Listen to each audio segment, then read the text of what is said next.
Boy udah nyatronin lagi ngajamanin deui apa kantornya El Biru, base campnya El Biru. Kalau kemarin malam-malam, sekarang sore-sore dan biasa disuguhan. Kade kemana Mang? Alhamdulillah. Apa Boy? Sehat? Alhamdulillah sehat. Kade waktu kemarin beberapa hari yang lalu kakak dia kan masih ngegantung ya. Nggak apa-apa ya disatronin terus ke kakaknya. Nah ini sambil belajar, mudah-mudahan ada manfaatnya juga buat yang nonton. Kemarin kan pertanyaannya, apa sih yang bikin Kang Ade betah di dunia tata boga, jasa boga ini? Ya, praktisi 18 tahun ya, gitunya. praktisi pelayanan. 18 tahun namun ini mah bosan. Apa yang bikin betah? Apa ya? Yang jelas yang saya rasakan itu banyak mungkin ya. Tentunya hal-hal yang positif.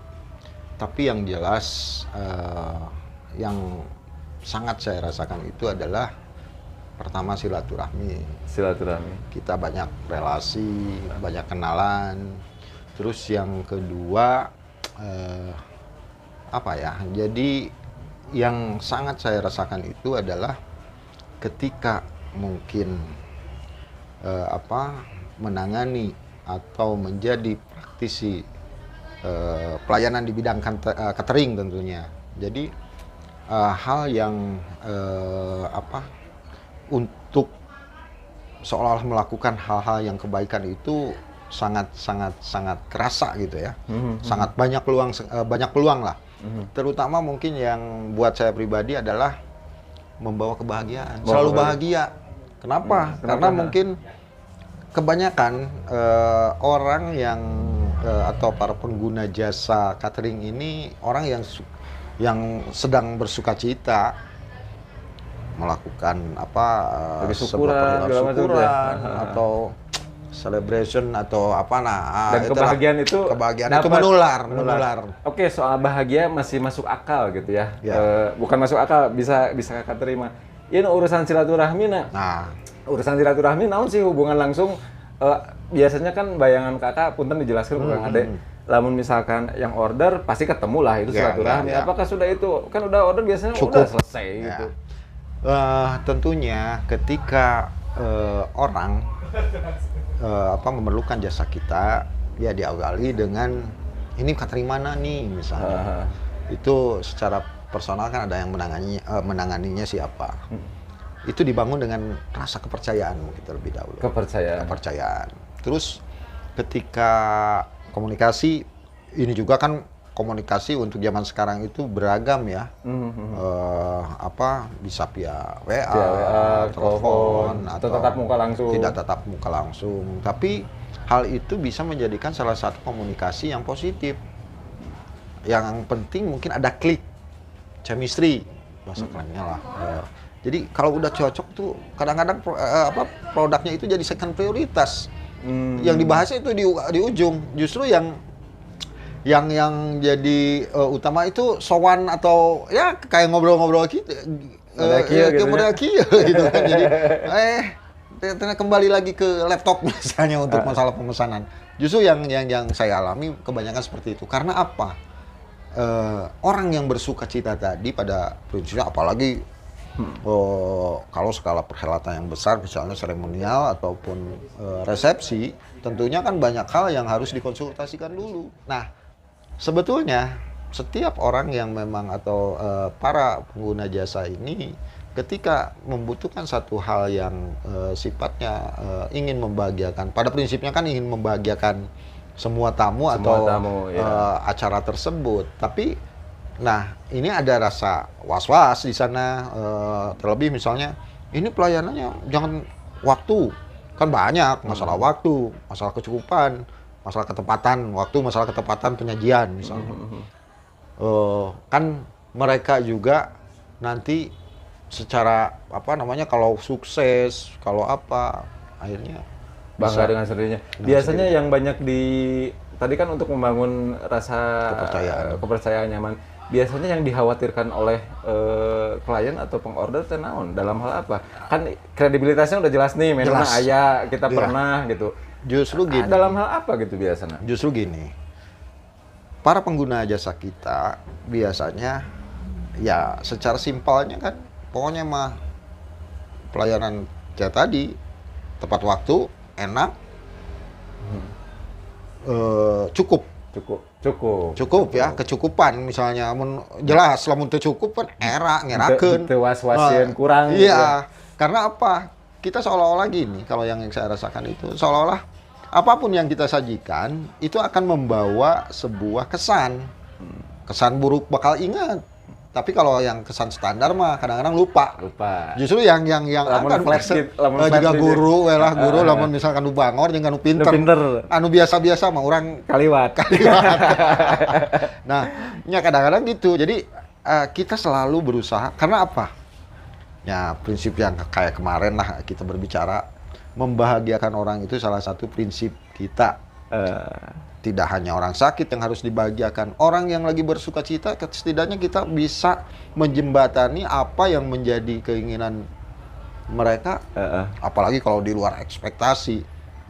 Di luar ekspektasi aya ekspektasi buruk, positif dan negatif. Kalau positif mah jelas diingat orang sampai ke mana oge gitu kan ya. Itu. Jadi secara prinsip lakukanlah pelayanan dengan ikhlas, dengan bersungguh-sungguh. Insya Allah apa yang menjadi semua keinginan walaupun berbagai karakter para pengguna jasa kita, ikhlas itu kan interpretasinya beragam. Ikhlas itu hanya bisa dirasakan bukan untuk diucapkan. Dan itu dengan ikhlasnya rasa yang berbicara gitunya, rasa hati gitu kan. Ya intinya ya itu kalau udah ikhlas apapun, kita kan sebagai praktisi pelayanan harus siap. Kadang-kadang kalau ada pertanyaan yang itu kadang-kadang walaupun dengan bahasa aduh punten ngabagal ya malam-malam orang harus siap. Jam 12 Tapi kan kita harus mengakomodir rasa tadi rasa was-was misalnya bisi aya nu poho teh mah naon gitu. Bisi aya nu lupa atau apa, kita cross check selama pelayanan itu belum selesai, tetap kita harus bertanggung jawab. Itu tidak hanya di pas hari H saja. Justru yang rawannya itu ketika cross check itu kan H- berapa sebelumnya. Gitu ya. Nah, ini juga tidak lepas setelah itu. Kalau buruk mungkin ada komplain, tapi bagaimana komplain ini bisa diminimalisir dengan komunikasi yang terbuka gitu. Dan ini juga Kak Ade barusan terlintas di pikiran Kakak Boy, orang yang was-was atau cross check itu kan tidak hanya sekedar bisa ataslah tenanglah. Tapi ada sesuatu yang ditawarkan, ini loh gitu mekanisme. Nah, yang El Biru lakukan atau Kang Ade lakukan apa tuh? Nah, seperti ini. Jadi pada prinsipnya kan para pengguna jasa catering ini hanya tahu yang bagus itu seperti apa. Itu kan banyak keinginannya. Tapi kita juga bisa membaca apa yang dengan komunikasi ini bisa mudah-mudahan karena mungkin seiring pengalaman bisa juga menerjemahkan apa yang menjadi keinginan ini kemana, konsepnya pengen seperti apa. Itu harus pandai-pandai kita juga sebetulnya. Dan itu harus dikemukakan. Jangan-jangan bisa aja niat kita baik untuk membuat satu surprise, tapi ternyata tidak cocok. Jenisnya bukan itu. Jadi, itu harus ada komunikasi. Intinya, apapun yang akan kita lakukan, apapun yang akan kita berikan sebuah pelayanan, harus ada komunikasi yang misalkan baik. Gini, ini rada menggelitik gitu. Coba dijawab dengan jujur Kang Ade. Katakanlah kasus misalkan kakak nih adalah yang mau order Kak Ade. Kak Ade, saya mau nikahin nih, undangan saya 150 undangan, berarti 300 orang, tapi saya mau pesen 1.000. Kekehnya. Yang 150 gitu. 150. Karena loba duit, saya perlu pesen loba gitu. Nah ini. Apa yang dilakukan Kang Ade gitu? Sebetulnya memang buat kita gini, kita juga memegang sebagai penganut atau kepercayaan kita adalah hal yang proporsional itu tetap harus jadi prioritas.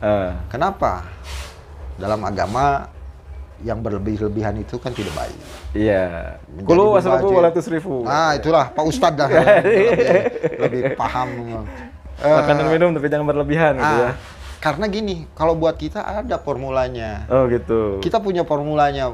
Dan itu disampaikan, Bisa, harus justru komunikasi itu di sana. Kan biasanya itu mah rahasia perusahaan misalkan. Enggak, dibandingkan gini.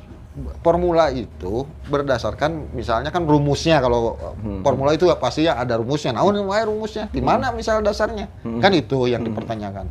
Formula itu pertama mungkin kita pengalaman. Kedua, formulanya empiris, kita kan yang punya yang tahu misalnya ingredient atau komposisi dan misalnya sangu yang 1 kilo teh 1 kilo itu buat berapa orang kan orang. Kita konsumen tahu nggak? Kakak misalnya cik pesan itu dah yang 1.000 itu hanya mungkin kan kapasitas orang untuk adik makan ada resep nyangu sendiri, jadi tahu sakaleng susu tetap sekalian makan buat 4 orang gitu. Nanti mau cari yang tukang nyangu lagi. Nah, kembali ke tadi masalah formula ya. Masalah formula. Kadang-kadang itu komunikasi yang penting karena apa? Kita sharing pengetahuan. Mungkin tidak salah mungkin kalau misalnya konsumen itu karena untuk orang mah kita mah kalau mau pesan harus yang banyak, tapi banyak itu takarannya tolak ukurnya dari mana. Nah, makanya kita sharingkan, kita diskusikan, kita konsultasikan. Bapak punya dasar misalnya udah bagus karena apa? Tidak ingin misalnya kekurangan atau apa. Tapi coba ayo kita share, ayo kita sharing misalnya. Biasanya pengalaman untuk ini kita cukup lah, bahkan mungkin ada toleransinya.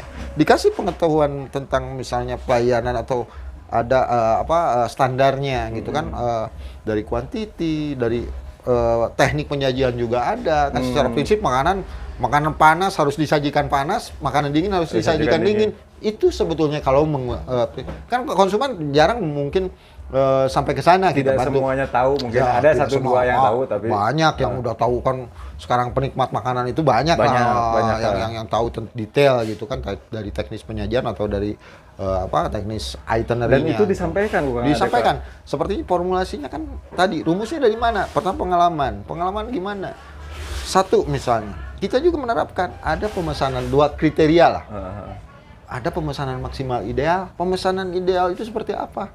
Satu misalnya, ketika Bapak udah menghitung, apalagi kan sekarang ada undangan fisik, elektronik, digital, undangan ibu-ibu komunitas, misal orang ibu-ibu ke pengajian, kayak dongkapnya atau nanti datang ke itu yang tidak terdeteksi. Nah, kita akomodir, bahkan sekarang kan WO seperti itu kan, untuk mengkaji atau menganalisis suatu, kan semua ini perhelatan ini pengen sukses. Salah satunya mungkin ini mungkin kenapa yang kita obrolkan soal di resepsi, karena kalau misalkan sertijab segala macam itu sudah ketahuan yang bakal datang berapa.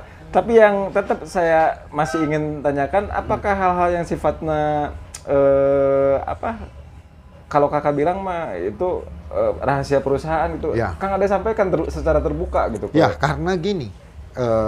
Berkaitan dengan formula tadi, pemesanan minimal maksimal kan ideal. Kalau punten dipotong, kalau buat kakak misalkan ini sebetulnya dengan undangan sekian cukuplah 500 tapi ya pesan 1.000 untung kan. Kalau buat kita juga sebetulnya pengen nama saloba-lobana gitu kan. Sebesar-besarnya kita untuk tapi kan kita secara prinsip mudah-mudahan mungkin aktivitas yang kita lakukan itu tidak hanya sekedar waktu lalu juga kan saya udah cari keuntungan semata, berbuat baik. Secara semata tidak mencari keuntungan semata, tapi ada nilai ibadahnya, ada. Nah itu mungkin proporsional dengan kita juga kan tidak hanya memberikan satu statement atau formula. Kalau kita misalnya ujug-ujug misalnya kan ada komunikasi Bapak yang punya dasar misalnya 150 pesan 1.000 itu dasarnya dari mana? Nah, kita bantu dengan dasar kita, perbandingan, sharing lah komunikasi secara profesional. Nah, pemesanan ideal tadi maksimal ini parameternya, minimal ini parameternya. Bahkan tidak nyesel. Pemesanan minimal idealnya juga kan ada kita kemukakan. Kalau Bapak melakukan pemesanan minimal ideal, alasannya misalnya satu, itu orang teh geus maksimal, tapi ketika misalnya terutama undangan kolektif luar kota misalnya, apalagi PSBB sekarang harus ada surat apalah rapid test dulu atau apa. Dan atau karakteristik juga beda-beda. Beda-beda karakter pasar naon gitu kan kadang-kadang hanya diwakilkan ya orang pasar mah saurang atau kantoran kan. Apalagi kalau penyelenggaraan pesta di wedding itu di hari Hari, di hari weekday. Berarti kan orang kantor ya mau berpasangan, justru yang berpotensi berpasangan mah di hari weekend kan gitu. Nah, itu kita sampaikan. Tapi kalau seandainya ada unpredictable, di luar prediksi ternyata datang semua. Nah, kita menyiapkan kalaupun misalnya konsumen itu melakukan pemesanan minimal ideal. Kenapa? Kalau minimal ideal ya. Nah, kalau minimal ideal, kita siapkan cadangan. Cadangan itu seperti apa? Cadangan. Nah, kita juga catering bukan tukang sulap, harus ada bahan yang harus diolah, proses pematangan. Harus tapi ada dipilihkan menu-menu yang tahan lama ketika misalnya itu bisa. Jadi buat reserve itu pasti dicadangkan. Saya sekali lagi ingin mengorek dari sisi humanis dan etis gitu ya. Kang Ade nggak nyesel kalau misalkan tadina pesan 1.000 tapi setelah dikasih pengertian bahwa ini dengan 500 juga cukup jadi 300 porsi hilang gitu. Padahal tadinya udah pesan 1.000. Gini. Meskipun tadi ya kita berbuat baik gitunya. Karena gini, kita juga ya itu kembali lagi dari ke sisi teknisnya apakah ke misi dan visi kita. Mungkin perusahaan bahwa tidak semata-mata mengambil keuntungan, tapi ada unsur edukasinya selalu bahwa kalaupun Bapak punya keyakinan ketika kita udah menyampaikan seperti itu, toh kalau misalnya ditampi memangga gitu ya. Iya, dia punya tujuan lain ternyata buat orang bagi-bagi ke budak yatim atau apa. Itu ada porsinya sebetulnya, kalau mau silakan saja. Jangan sampai begini. Ketika perhelatan itu selesai, ternyata tamu juga mungkin 80% yang datang. Terus cadangannya juga, cadangan dalam artian yang langsung dipesan ya, karena ke Kang Boy loba duit, nah itu juga mungkin paling tidak merepotkan kita, bukan. Kenapa jadi repot kan, malah dapat untung. Kita harus mengakomodir sisa kelebihan makanan tadi. Itu kelebihan kan, bukan sisa sebetulnya. Bukan sisa, kelebihan. Kalau sisa sisa habis dimakan. Kelebihan makan. Nah, ini mau dikemanain? Kalau udah ada pos-posnya, misalnya ini jangka yatim piatu, ini buat ke pesantren, ini buat sanak saudara, gitu ini ya, buat tetangga. Enak kalau udah ada estimasi itu. Tapi bayangkan kalau misalnya kelebihan makanan itu kita udah packaging, misalnya udah kemas, ini kan udah enak kalau udah terstruktur lah. Kalau tidak ada, kita bantu misalnya apa? Oh, termos misal sangu, nasi itu bisa sampai kelebihannya sampai 8 termos, kan otomatis nggak bisa kita pinjemin. Kan potensi tadi balikin. Balikin mah dibayar. Diganti dong. Ya. Nah, akhirnya ya malah jadi repot sebetulnya. Repot kedua belah pihak lah. Buat kita repot, ditambah pekerjaan. Harus membawa lagi. Kalau misalnya termosnya diinjumkan, Kak, dipinjamkan lagi ke mana, dibawa ke mana, kan repot juga yang saya ajak. Sebulan baru dibalikin, sementara kita minggu depan ada acara. Biasanya gitu. Ditambah lagi. Setelah hajat itu kan orang capek. Teka bagikan, basi. Malah jadi mubazir. Nah, kita berperan dalam kemubaziran. Kita juga ikut dihisap. Kang Ade bisa bertanya-tanya, kenapa kakak tanyain soal ini? Biasanya kan pandangan umum tuh, ada itu mah cenah nu dagang. Pasti hayang banyak gitu ya. Padahal sebetulnya kalau yang Elbiru lakukan tidak seperti itu, dan ini salah satu bentuk pelayanan. Pelayanan gitu. Yang ya kita kan yang namanya rezeki itu tidak hanya di satu titik lah. Maksudnya titik apa? Satu event saja. Gitu kan, kalau hanya menjual.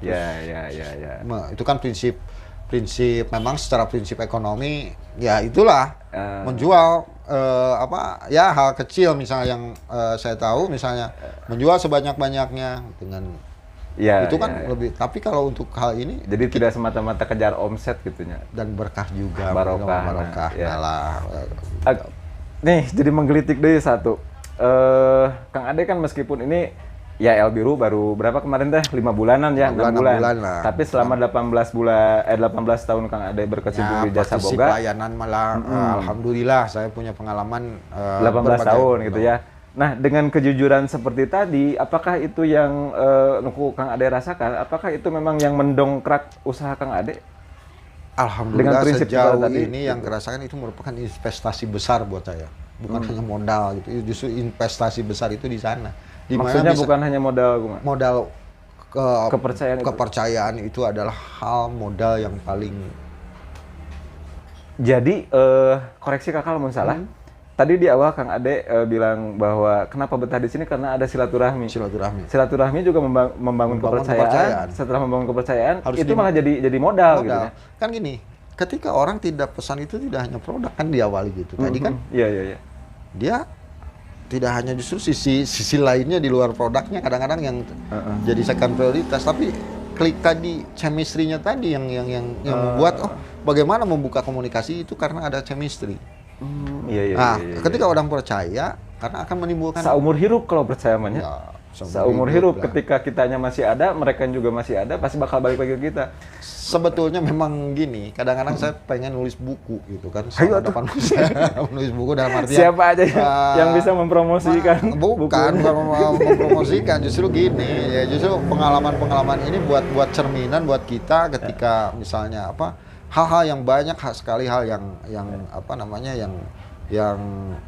yang buat saya pribadi mungkin jadi satu pengalaman yang memang membawa satu bagus inspirasi lah gitu kan. Kadang-kadang gini, kita juga kan kadang-kadang pengalaman itu kan tidak hanya diceritakan di sini gitu kan. Harus jadi legasi gitu ya. Harus jadi warisan juga gitu kan. Apa yang kita perbuat selama itu kebaikan kan. Jadi ini buat yang menyaksikan obrolan kita, saya pikir Kang Ade ini prinsip Kang Ade bukan hanya di catering unggul, tapi usaha apapun berusaha untuk selalu jujur apa adanya dan proporsional tadi gitu. Nah, ikhlas dalam melakukan hal yang sifatnya insya Allah kita selalu dibimbing lah. Kemarin juga kan waktu tetap bimbingan itu Allah ridho, orang tua ridho, insya Allah. Tadi kan Bung Ana, Kang Ade bilang bahwa silaturahmi manjang, banyak dengan ketemu dengan orang, akhirnya silaturahmi jadi saudara. Memang banyak. Alhamdulillah. Jadi kadang-kadang tanpa menyebutkan nama banyak nggak? Banyak sekali. Saya kadang-kadang ketika mendapat satu kesulitan, contoh ini Maya.